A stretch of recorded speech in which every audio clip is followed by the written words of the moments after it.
कोल्हे यांच्यामार्फत हा जो प्रश्न आहे त्याची कल्पना मला स्वतःला देण्यात आली. देशाच्या लोकसभेमध्ये त्यांनी तुमचा मुद्दा मांडला आणि केंद्र सरकारला सांगितलं की हे करण्याची आवश्यकता आहे. त्यांचं भाषण झाल्याच्या नंतर तुम्ही मला येऊन सांगितलं की अशा प्रकारची मागणी केलेली आहे, तुला सगळ्यांची साथ ठेवेल. त्याच्यानंतर मी खोल्यात जायचा प्रयत्न केला, माहिती घेतली आणि हा जो प्रश्न आहे तो एकतर निवडा उघडी सरकार केलीच आहे, आजूबाजूच्या सगळ्या गावावर, पाण्यावर, जमिनीवर, पिकावर, जनावरांच्या सगळ्यांना त्याची किंमत आता द्यायला लागते. आता सांगण्यात आलं की साहेबांना एमआयडीसी मिळली म्हणजे खरं आहे. मला आठवतं आहे एक दिवशी मी अहमदनगरवरून येत होतो, पुण्यात चाललो होतो.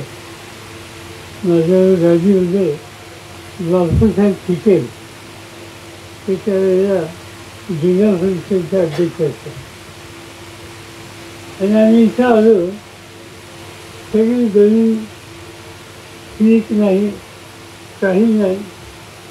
ती गाडी थांबवली आणि बापूसाहेबांना विचारलं तुमचं पिकं कोणती घेतात. बापूंनी सांगितलं की हा आमचा दुसराही भाग आहे, तिथे एक पीक येतं. म्हणजे कोणतं ते म्हणजे कुसळ, दुसरं काही पीक. म्हणजे आता इथं कुसळ येत असेल तर इथं उद्योग आणला तर चालेल का. म्हणजे चालेल.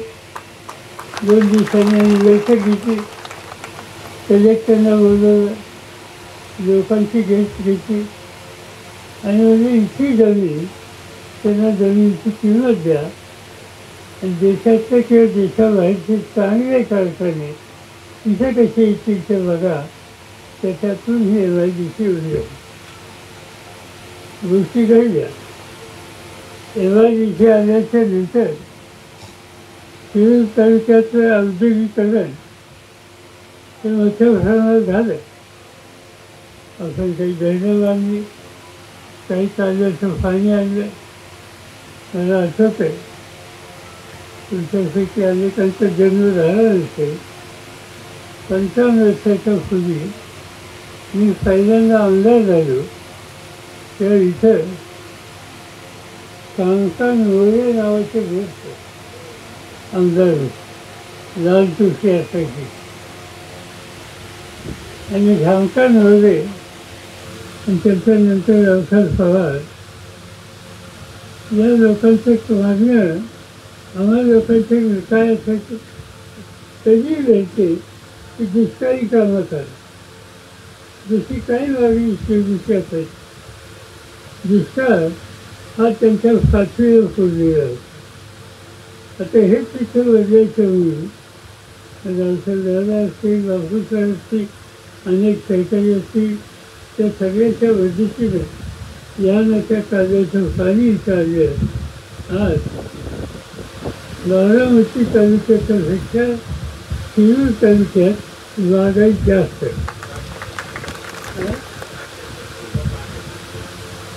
राज्यात एक नंबर म्हणतात. साखर कारखाने झाले, बागायत वाढलं, लोकांचं जीवन बदललं आणि जिथं नाही तिथं उद्योग आले. त्यामुळे माझ्या सगळ्याला आनंद होता की म्हणजे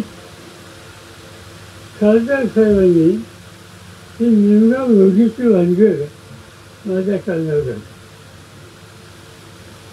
आणि अभिमानाने सांगायचो की शिरूर तालुका बारामतीच्या पुढे गेला. पण हा निवडा ओढीचा प्रश्न आणि ही जी कंपनी आली त्याची विकास कसा. माणसं कॅन्सरमध्ये आहे, माणसाला किडनीचा त्रास होतोय, प्रदूषणाचा त्रास होतोय, गुरं मरत आहेत, जमिनीचा फोट गेलेला आहे. जे काही चित्र दिसतं जमिनीचं ते भयानक असं प्रकारचं आहे. ते केवळ एका उद्योगामध्ये झालेले आहे. आता त्याचा काही मार्ग काढायला लागला.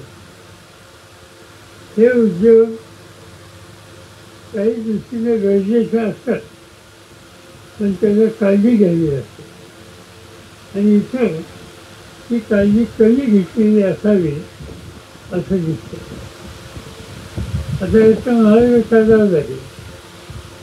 आणि तो मार्ग काढण्याच्यासाठी उद्योगमंत्री आणि पर्यावरणाचा विषय ज्यांच्याकडे आहे त्या पंकजाताई मुंडे यांच्याकडे या जबाबदारी आहे.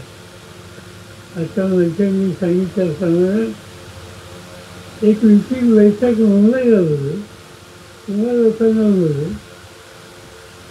आणि या बैठकीमध्ये तिसऱ्या प्रश्नाचा अंतिम निर्णय लवकर कसा घेता येईल याचा काळजी आपण घेऊ. माझ्या दृष्टीने 2-3 गोष्टी कराव्या. पहिली गोष्ट, MIDCने जागा जमीन द्यायचा जो निकाल घेतला तो तरतूद करा. जागा जमीन सध्याला आपण बैठकीत चर्चा करू, नंतर या संबंधीचा निर्णय घेतला. हा जागा जमिनीचा संबंध.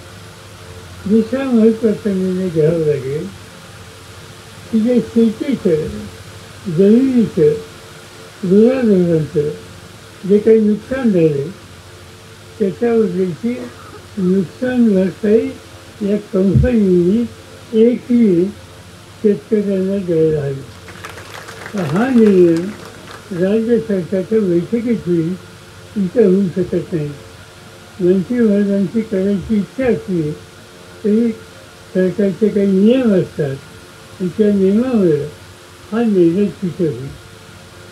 तिसरी गोष्ट अशी आहे की शेतीच उद्ध्वस्त राहील, जगायचं कसं? त्यासाठी काहीतरी करावं लागेल.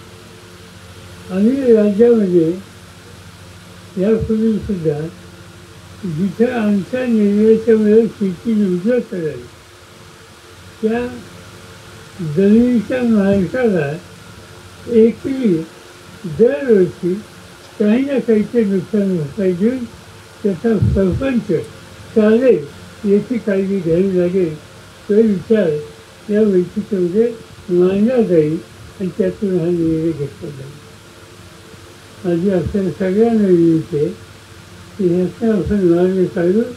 इथे राजकारण आणायचं नाही. इथे आपल्याला काही नसतं. दुसऱ्या गोष्टीवर आम्ही चर्चा करणार नाही. मी तर करणारच नाही. आणि माझी अडचण अशी आहे की मला 4दा निवडून दिलं. ठीक आहे, 4दा का 4 वेळेला अनेक गावात मी मतं मागायला लागलं नाही तर तरी तुम्ही सोडत नाही. मतं मागायला नाही आलं तरी शिक्का हाणतात, मतं देतात. आणि त्यामुळे आता मागायचं काय तुमच्याकडे? आता मागायचं नाही, आता द्यायचं. आणि ते कामातून द्यायचं. आणि त्या कामातून देण्यासाठी राज्याचे मंत्री मुख्यमंत्र्यांची चर्चा करून, पर्यावरण खात्याच्या मंत्र्यांची चर्चा करून, अधिकाऱ्यांच्या सह या ठिकाणी वस्तुस्थिती जाणारा आलेले. मी तुम्हाला एवढंच सांगतो याचा आपण मार्ग काढू. तुम्ही काही चिंता करू नका. आणि मार्ग निघाल्याच्या नंतर पुन्हा एकदा मी इथे येईल आणि मार्ग होईल एवढंच सांगतो आणि आपली रजा घेतो.